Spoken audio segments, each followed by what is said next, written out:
আসসালামু আলাইকুম। জাকের আলী অনেক প্রথমে আউট হয়েছিলেন, পরবর্তী সময়ে তাকে ড্রেসিং রুম থেকে থার্ড আম্পায়ার ফেরত নিয়ে এসেছেন এবং সেই জায়গাটায় শামীম হোসেন পাটোয়ারিকে আউট বলে ঘোষণা করা হয়েছে। এখন এই জায়গাটায় অনেকেই জিজ্ঞেস করছেন, ইনবক্সে অনেক মেসেজ পেয়েছি যে কেন শামীম হোসেন পাটোয়ারিকে আউট ঘোষণা করা হলো, কেন জাকের আলী অনেককে একদম ড্রেসিং রুম থেকে ডেকে পাঠিয়েছেন আম্পায়ার।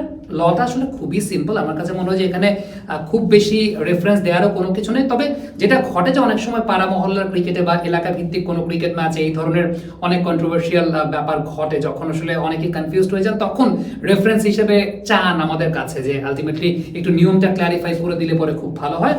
এখানে যে বিষয়টা আসলে আলটিমেটলি ঘটেছে, কেন জাকের আলী অনেককে সেই জায়গাটা নট আউট ঘোষণা করা হয়েছে, কারণ খুব সিম্পল একটা বিষয় আপনারা লক্ষ্য করবেন, সেটা হচ্ছে যে দুজনে তো একই দিকে দৌড় দিয়েছেন, দুজনেই স্ট্রাইক এন্ডে দৌড় দিয়েছেন এবং সেই জায়গাটায় নন স্ট্রাইক এন্ডের স্টাম্পটাকে ভাঙা হয়েছে এবং স্ট্রাইক এন্ডে যখন দৌড় দিয়েছেন, খুব ইন্টারেস্টিংলি যে বিষয়টা ঘটেছে সেটা হচ্ছে শামীম হোসেন পাটোয়ারির আগে জাকের আলী অনেক তিনি ক্রিজে প্রবেশ করে গেছেন। অর্থাৎ ওই যে আমরা যেটা ক্রিজের দাগ দেখছি সেই জায়গাটা খুব সূক্ষ্মভাবে যদি লক্ষ্য করে দেখেন তাহলে জাকের আলী অনেকের ব্যাটটা গ্রাউন্ডেড হয়েছে আগে, শামীম পাটোয়ারির ব্যাটটা গ্রাউন্ডেড হয়েছে পরে। অর্থাৎ শামীম পাটোয়ারি ব্যাটটা মাটিতে স্পর্শ করেছেন পরে, তার আগেই জাকের আলী অনেক ব্যাটটাকে মাটিতে স্পর্শ করেছেন। তো এই জায়গাটা যখন দুজন ব্যাটার পাশাপাশি অবস্থান করছেন, আমি যে সময়টাতে রেডিওতে বাংলা কমেন্ট্রি করতাম, এই ধরনের কোনো সিচুয়েশন তৈরি হলে আমি একটা কথা বলতাম যে ধরনীর বুকে পাশাপাশি তবু কেউ বুঝি কারো নয়। ব্যাপারটা আসলে সেরকমই যে ধরনীর বুকে তারা পাশাপাশি, কিন্তু এখানে কেউ কারো না। এখানে একজন যে কোনো একজন আউট হবেন, তবে আউট হওয়ার ক্ষেত্রে শর্তের জায়গাটা হচ্ছে যেই ব্যাটসম্যানটা আগে আসলে ক্রিজ কাভার করতে পারবেন বা যে ব্যাটসম্যান আগে দাগে পৌঁছতে পারবেন, একদম সোজা বাংলায় বলি, সেই ব্যাটসম্যানটাই নট আউট এবং তার ইমিডিয়েট পরে যে ব্যাটসম্যানটা দাগে পৌঁছাবেন বা যদি পৌঁছাতে না পারেন তাহলে সেই ব্যাটসম্যানটা আলটিমেটলি আউট। সো একদম খুব সিম্পল ল।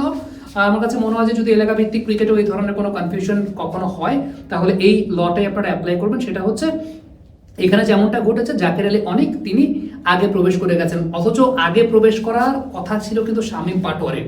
ইভেন শামীম পাটোয়ারির ব্যাটটা কিন্তু লাইনের ওই পাশেই ছিল, বাট তিনি ব্যাটটাকে গ্রাউন্ডেড করেন নাই।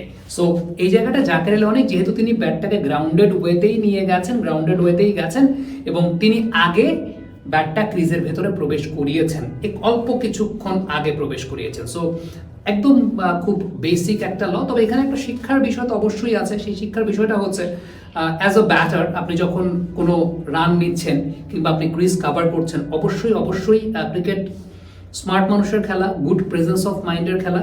আপনাকে একদম বেসিক জিনিসগুলো কিন্তু অবলম্বন করতে হবে। আপনি যখন রান নিচ্ছেন, একদম ছোট্ট ক্রিকেটার যারা আছেন, ক্ষুদে ক্রিকেটার যারা আছেন, তাদের জন্য একটা শিক্ষণীয় জায়গা যে ব্যাটটাকে অলওয়েজ গ্রাউন্ডেড ওয়েতেই আপনি দৌড়টা দেবেন। কারণ ব্যাটটাকে যদি গ্রাউন্ডেড ওয়েতেই আপনি সেখানে প্লেস না করেন তখন কিন্তু এই ধরনের বিড়ম্বনায় আপনাকে পড়তে হতে পারে, যেটা শামীম পাটোয়ারিকে বিড়ম্বনায় পড়তে হয়েছে। তবে এই বিড়ম্বনাটার পরবর্তীতে এটাকে পুষিয়ে দেওয়াটা জাকের আলী অনেক যেভাবে পুষিয়ে দিয়েছেন, অবশ্যই এই ব্যাটিংটা একটা এক্সপেক্টেড ব্যাটিং ছিল জাকের আলী অনেকের কাছ থেকে। এবং আরেকটা চমৎকার স্পোর্টসম্যানশিপের দৃষ্টান্ত কিন্তু তারা দুজন স্থাপন করেছিলেন। আমরা দেখেছিলাম যে ওবেদ ম্যাককয় তিনি আহত হয়ে মাটিতে পড়ে গিয়েছিলেন, তো সেই জায়গাটা রান নেওয়ার সুযোগ ছিল কিন্তু এই দুই ব্যাটসম্যান নেন নাই। দেখেন এই দুজনের ইন্টারন্যাশনাল ক্যারিয়ারটা কিন্তু খুব বড় না, বাট তারপরেও তারা স্পোর্টসম্যানশিপের একটা চমৎকার দৃষ্টান্ত কিন্তু স্থাপন করেছেন। অনেকেই হয়তো বা বলতে চাইবে যে যদি ম্যাচটা বাংলাদেশ হারতো তাইলে এই 1 রান বা 2 রানের পার্থক্যে যদি বাংলাদেশ ম্যাচটা হারতো তখন এই রান না নেওয়াটাকেই হয়তো বা দাঁড় করানো হতো। কিন্তু তারপর আমার কাছে মনে হয় যে এই দুই ব্যাটসম্যান যেভাবে স্পোর্টসম্যানশিপের জায়গাটা দেখিয়েছেন, আমি এটা হ্যান্সি ক্রনিয়ার কাছে দেখতাম। হ্যান্সি ক্রনিয়া একটা সময় করতেন, যদিও পরবর্তী সময় ব্যাটিং কেলেঙ্কারিতে হ্যান্সি ক্রনিয়া নিষিদ্ধ হয়েছিলেন আজীবনের জন্য, বাট হ্যান্সি ক্রনিয়া এই ধরনের স্পোর্টসম্যানশিপ দেখাতেন মাঠে, সেটা আমি দেখেছি ছোটবেলায়।